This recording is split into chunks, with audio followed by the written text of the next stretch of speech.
hiding. One woman hid in the large refrigerator, and another young man squeezed into an industrial dishwasher, and he stayed there for 24 hours. Another man made his own escape route. Tommy Vaughn dove through the window, put his entire body through it, broke it, and many people were able to escape out that back window. Or when I heard that window break at the back of the restaurant, I thought, oh God, here comes another one. But then I saw people getting out that way. And when I saw what I thought was a chance, I stood up, I grabbed my mother by the shirt collar, I said, come on, we gotta run, we gotta get out of here. And then my feet grew wings. And I turned around to say something to my mother, and that's when I realized that she had not followed me out. Mrs. Grasha stayed behind to comfort Susan's dad. And they said he pointed a gun at her head and pulled the trigger. My parents had just had their 47th wedding anniversary, and my mom wasn't going anywhere without Dad. Police investigator Kenneth Olson was among the first to arrive on the scene. You could smell a gunfire in the air. As I approached the building, I saw that he was getting ready to shoot somebody on the ground. I could see him holding a gun. I fired my pistol and I shot him. That stopped him from shooting anyone else, and he started to run. At that time, I fired some more rounds at the suspect's position, and then the guy shot himself at that point in time. The shooting spree lasted just 12 minutes. 22 victims lay dead, with another 21 wounded. Paramedics rushed to help the survivors. So when I went in that door, and I just knew we had to go to work, and I knew there was a lot of people, so we had to start getting the ones that could be saved out of there. Susanna Grasha Hupp lost both her parents that day. The tragedy spurred her to a career in public service in the Texas House of Representatives. I helped pass the current concealed carry law in the state of Texas. And then when I actually entered office, we made what I would consider improvements to that law. It is now legal to carry a concealed weapon in the state of Texas. I think if more states would pass laws like I tried to pass here in Texas, I think you will see the number of these random shootings go down dramatically. And I think when they do occur, you won't see the body bag count like we're seeing now. When going postal returns, an off-duty cop, a crowded shopping center, and an armed madman.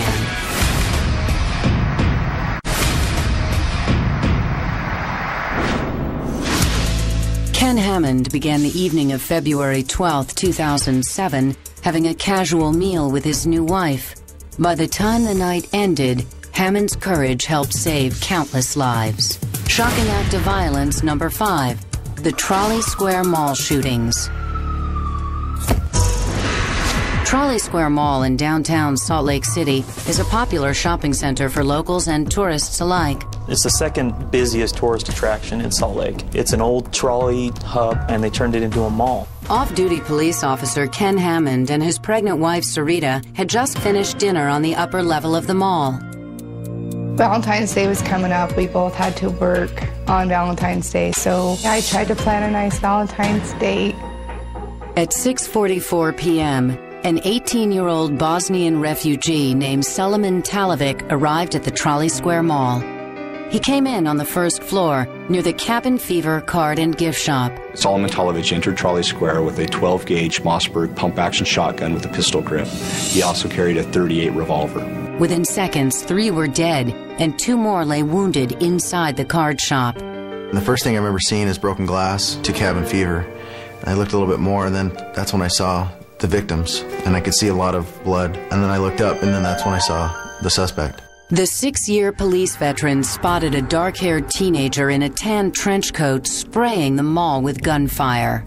I instantly knew that there was an active shooter. The shooter was fairly close, and he's coming around the corner, and he did shoot up at us. That's when Ken was pushing us out of the way. I really don't remember drawing my weapon. I was trying to identify myself to the people that were looking at me, who I was and what I was doing. That's the first time that I got scared, is because I didn't know where this guy was going. I'm not familiar with that mall. Hammond's gun held only 8 bullets.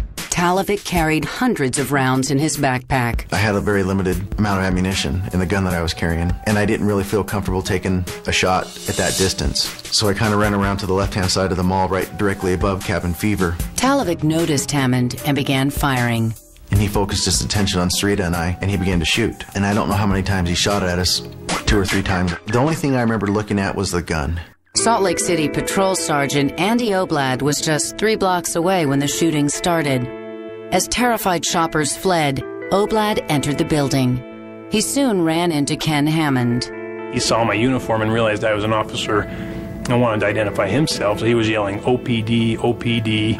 He was holding a gun, but he wasn't pointing it at me. Just the way he was acting, the way he was dressed, for some reason I knew he was an off-duty officer. He kind of flags me down towards him.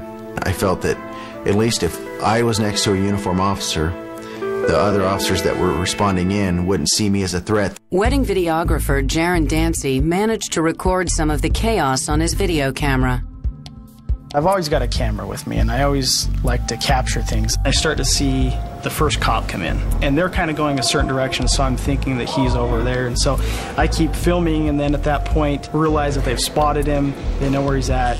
Gunfire's engaging. You can hear by his shotgun blasts, he was shooting at the police. Oblad and Hammond cornered the shooter in Pottery Barn Kids. He seemed very methodical. It seemed like he was determined and had a plan. In the meantime, calls began to flood the 911 lines. Ken's wife, Sarita, was one of the callers. Please let them know that my husband is an Ogden City cop. He's off duty. He does have his gun, and he's out there somewhere. Your husband does? Yeah, he has his badge and gun, but he's off duty, Ogden City. It seemed like forever, especially when you're hearing the gunshots. And knowing that my husband's out there and not knowing who's shooting. Where is it still the shooter? Is that Ken shooting? Is his back up there? Within 3 minutes of the first 911 call, a team of 6 Salt Lake City SWAT officers arrived on the scene. If we had delayed any longer or had decided to set up around the mall, he could have killed close to 100 people. In a stroke of good fortune, they entered the very store where the gunman was trapped. We picked that door going into Pottery Barn Kids. As soon as we entered that door, we could hear the shotgun going off. We didn't think that we were going to be going right into the store that he was, so it was quite surprising. At that point, we didn't realize that Sergeant Oblad or Officer Hammond were inside the mall. So we didn't realize he was shooting at them. We thought he was shooting at more victims out in the hallway. Just 6 minutes after the first shots were fired, Sergeant Josh Sharman and his SWAT team brought Talovic's rampage to an end. When we shot him and he went to the ground and we secured him, what I remember seeing was that he was a kid. And it really blew our minds that we just shot a kid. And to this day, we don't know why.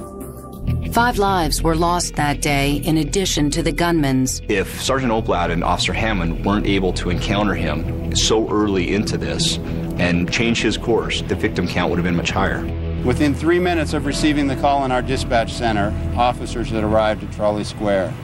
And within 6 minutes, we had reports that the suspect was contained. That is an amazing response. I don't mind if people want to refer to me as a hero, but what bothers me is if they single out one guy like Ken because he was off duty, or me because I was one of the first ones there. I can think of 15 or 20 officers that went in the same way I did. We don't get into this line of work for the praises. We don't get in this line of work for the pats on the back.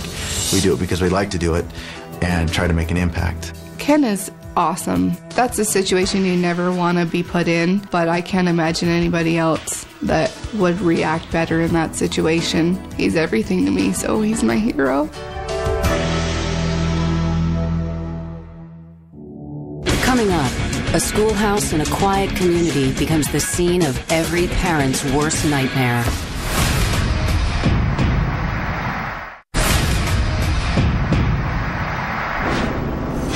When a community founded on simplicity and peace is targeted by a truck driver filled with hate, a single-room school becomes a killing field. Shocking act of violence number 4, the Amish Schoolhouse Massacre. October 2nd, 2006, Nickel Mines, Pennsylvania. 32-year-old father of 3, Charles Roberts, leaves suicide notes for his wife. Robert's suicide note actually indicates that he was angry at God for the premature death of his infant daughter, who died just shortly after birth. He suggested that this was going to be an act of revenge. 5 minutes from his home, Roberts pulls into the gravel-covered lot outside a tiny Amish schoolhouse. Inside, 26 boys and girls, ages 6 to 13, sit at their desks. The time is 10:25 a.m. Nobody knows why Mr. Roberts chose this particular school. It wasn't because they were Amish. It just happened to be the close proximity, where he lived, where he could get to. There's no security. It's easy to drive right up, and inside were the type of victims he was looking for: defenseless, young, female children. Roberts enters the school. He scans the classroom, then leaves, only to return moments later, this time brandishing a 9mm semi-automatic weapon. He started waving his gun around, and he's like, "Everybody up front." At this point, the teacher has a decision to make. She sees an opportunity to escape. So at the time that the children are being moved to the front of the classroom, she runs out the door and runs as fast as she can. The teacher sprints for the nearest phone at a farm a quarter of a mile away. Meantime, Roberts separates the boys from the girls. He orders the boys to unload his truck. But this wasn't an impulsive act. Roberts had spent a couple of weeks gathering supplies. I believe that he planned on being there for a significant amount of time and keeping law enforcement at bay while he did whatever it was that he planned to do. Then suddenly he said, "Okay, all the boys out." And then he was by himself with the girls in the classroom. 10 girls and a young teacher's aide remain. Roberts binds the girls' feet with plastic ties, boards up the windows, and barricades the door. Outside, the teacher reaches the farm and calls 911. Our personnel were dispatched at 38 minutes after the hour, and we had people on the scene in 7 minutes. I don't believe he anticipated we would arrive that quickly. And part of the reason that we did was because the teacher made the difficult decision to go out and get help. At 10:48 a.m., the police try to establish contact. Roberts is in no mood to talk. He warned the police that if they didn't leave the premises or get out of the way, he was going to open fire. Then, at 11:05, gunfire erupts. And he just started shooting away at them, just started at the top and just shot down the row. The troopers immediately tried to get in the school. The police smash the windows to gain entry, but it is too late. He sees the trooper smash out the window. At that time, Roberts turns the gun on himself, fires one round, and falls to the floor. 5 of the 10 girls die at the scene or at the hospital. The others, including the teacher's aide, somehow survive. This whole community was really shaken up by the shooting, as the whole world was. Over $4 million was sent in to help the families that were affected by the shooting. The Amish used part of that money to establish a fund for the gunman's widow and their 3 children. They extended their sympathies to her. They visited her, and they let her know that they are not harboring ill feelings toward her. In our culture, we tend to view forgiveness as the last step in healing. The Amish do it exactly opposite, that they forgive first and then go through the healing process. A week after the massacre, the yellow one-room school was torn down. The demolition of the old school, it happened so quick. And by noontime, this thing was done, and the land that it sat on was seeded in grass. Unless you know where the school was, you won't be able to find it. I mean, they completely took it to the ground. On April 2nd, 2007, 6 months to the day after the attack, another Amish school opened. When we return, mayhem at a Midwestern mall.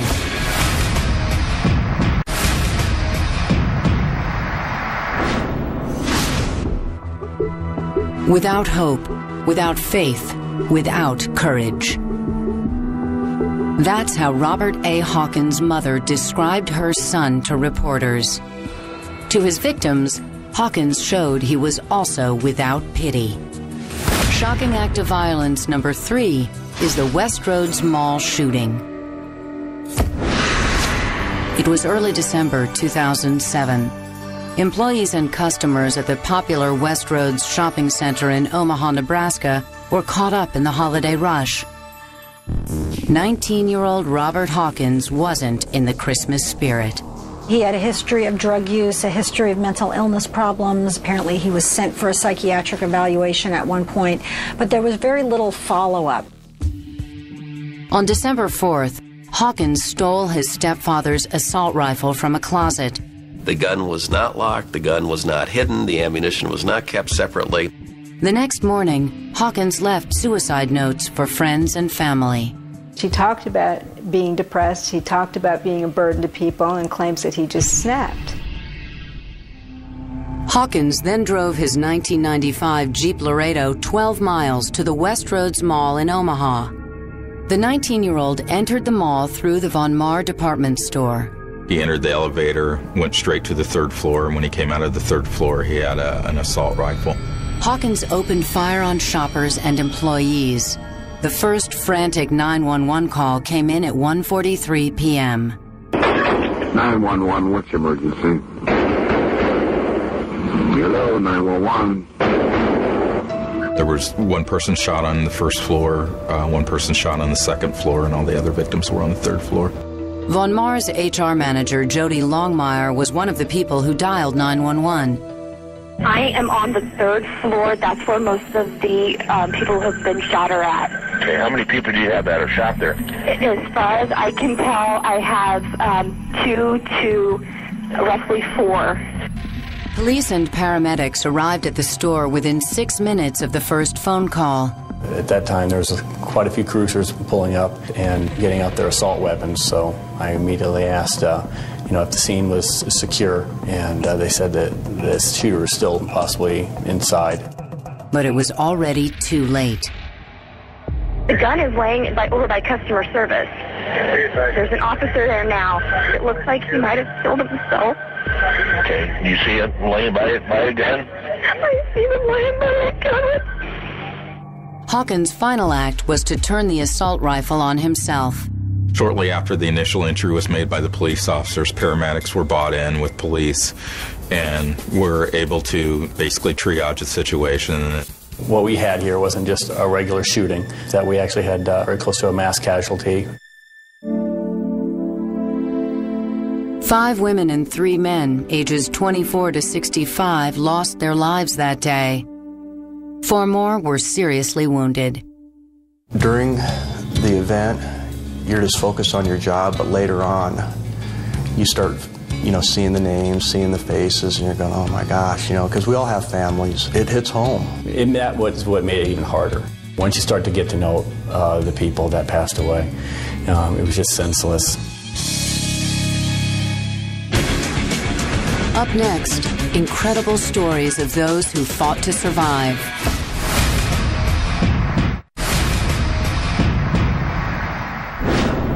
Two angry, alienated students. One unselfish teacher. None survived shocking act of violence number 2, the Columbine High School Massacre. Nothing like this had really happened at a school before, and I think this incident really woke up America.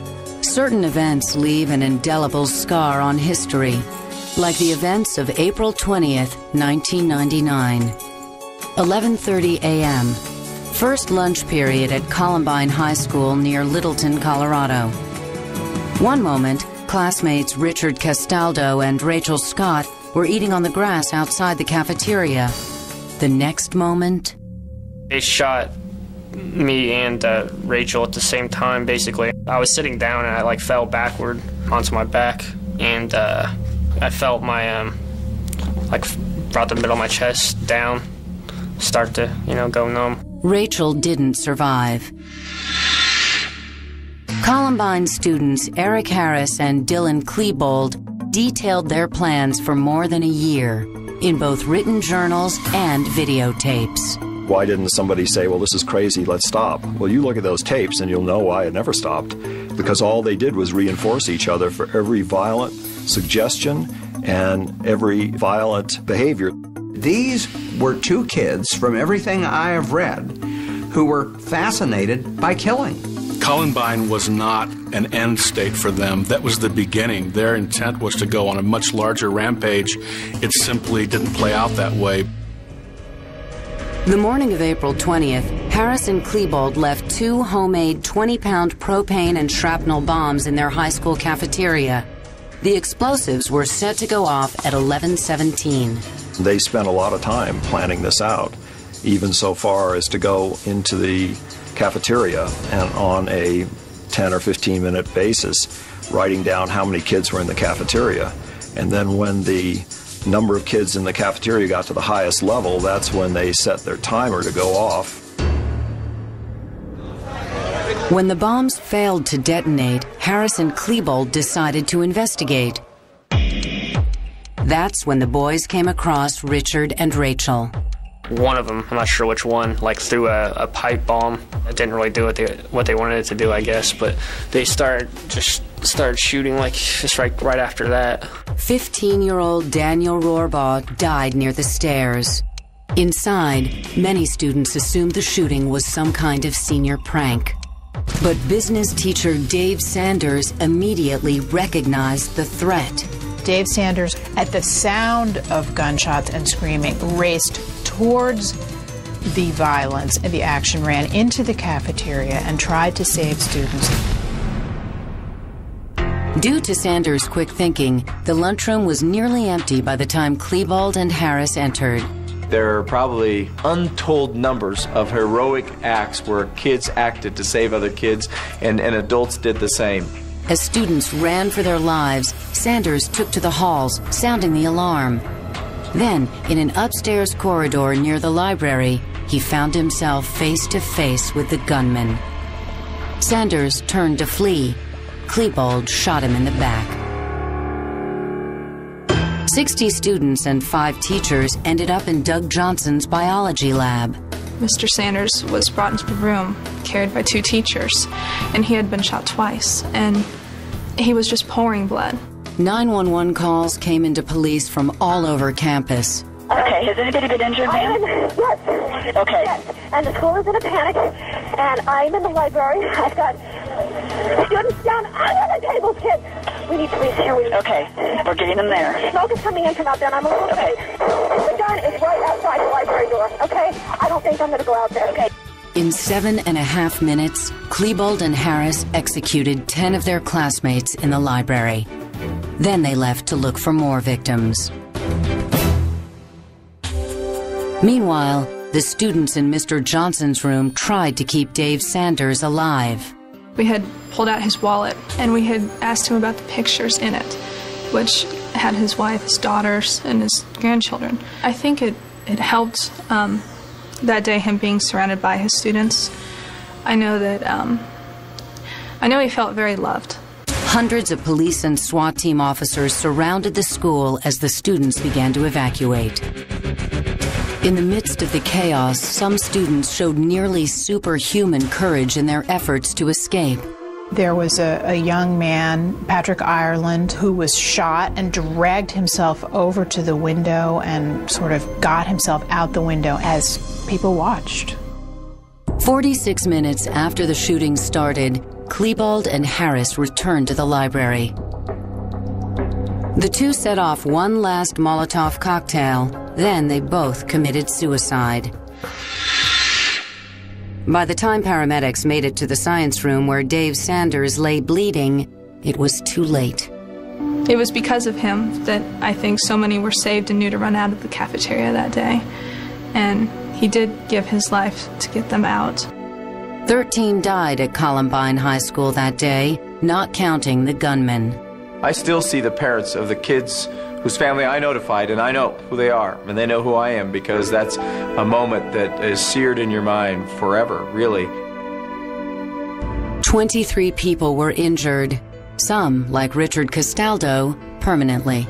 I felt my legs go numb pretty much instantly, and I guess I didn't really know exactly what that meant at the time, but probably like within a couple of days, I think someone actually told me that was, you know, spinal cord injury. I don't know how much the rest of the nation or even the world knows how much the victims of Columbine suffer, even the ones who weren't shot that day. It's been almost 9 years, and so many of us still can't talk about it. You just thought about what had been robbed from them, and you just knew that they were in a really special time of their life, and this had really destroyed that in many respects. In the wake of Columbine, many lessons were learned. We've set up a Safe to Tell program with a program that is about school safety centers. And it'll really help school districts around the state plan for school safety. All of the disciplines who would normally be called on to respond are now talking about it beforehand. One of the lessons learned there was, hey, we need to bring these groups together in advance, get on the same page and wavelength so that we can effectively respond to a crisis. Coming up, we'll meet one man who stared death in the face.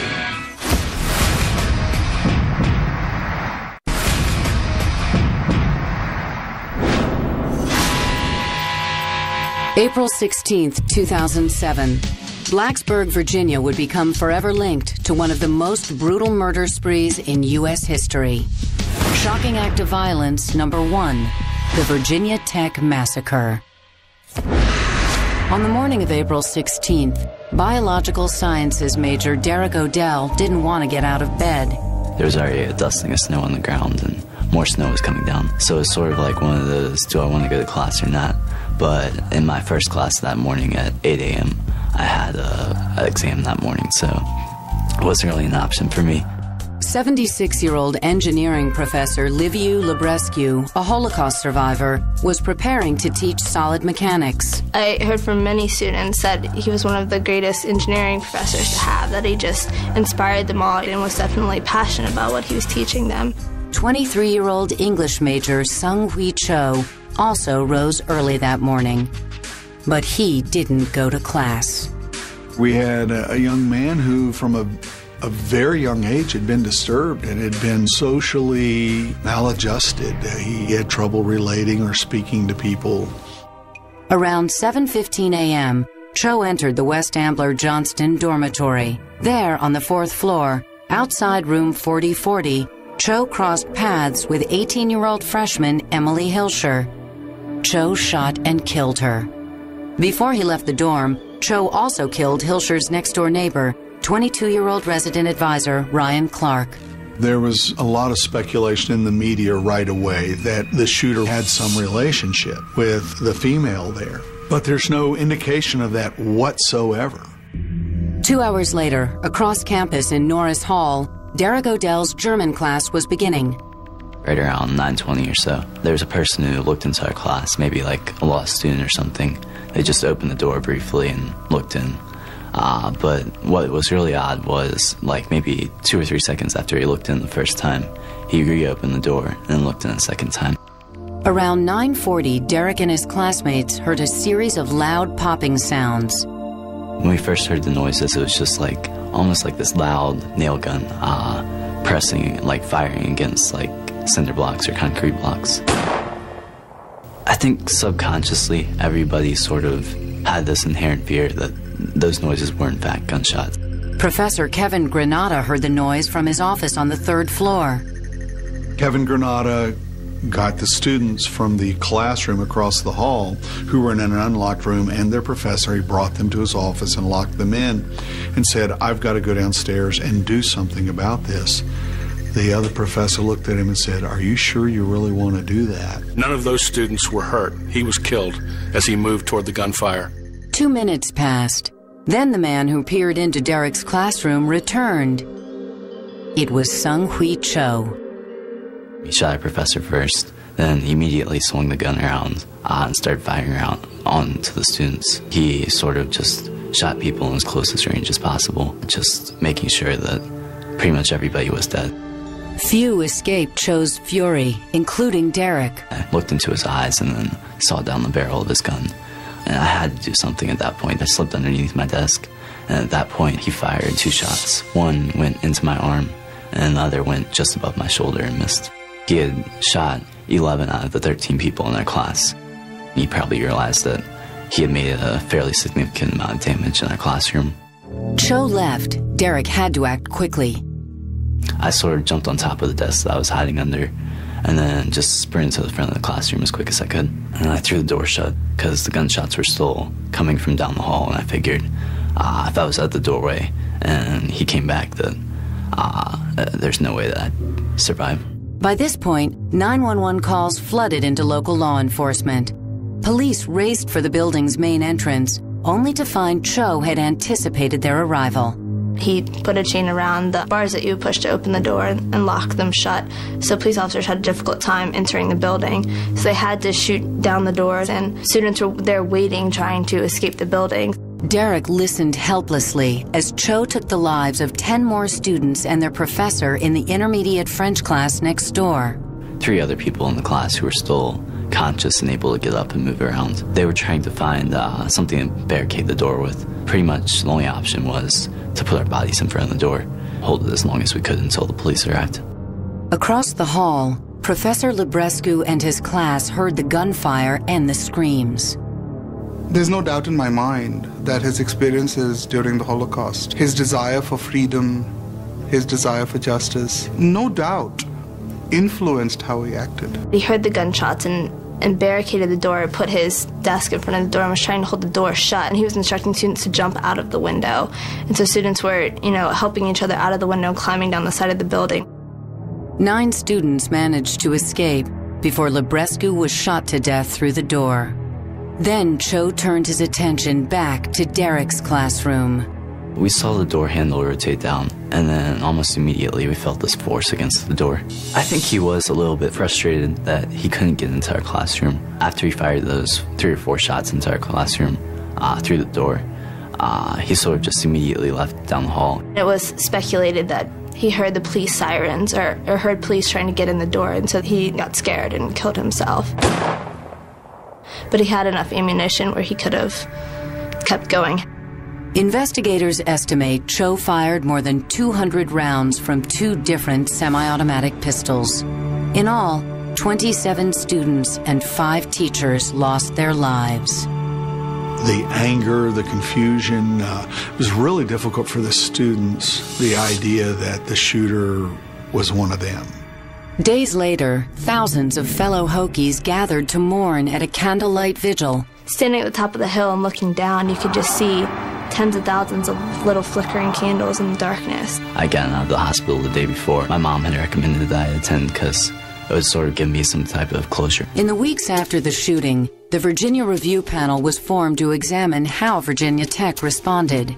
The Virginia Review Panel found that Tech really wasn't 100% at fault. They had done things that were questionable, and there are obviously things that could have done better. Could Virginia Tech have been prevented, especially because there was a 2.5-hour gap in time between the first shooting in the co-ed residence hall and later when the 30 additional people were killed?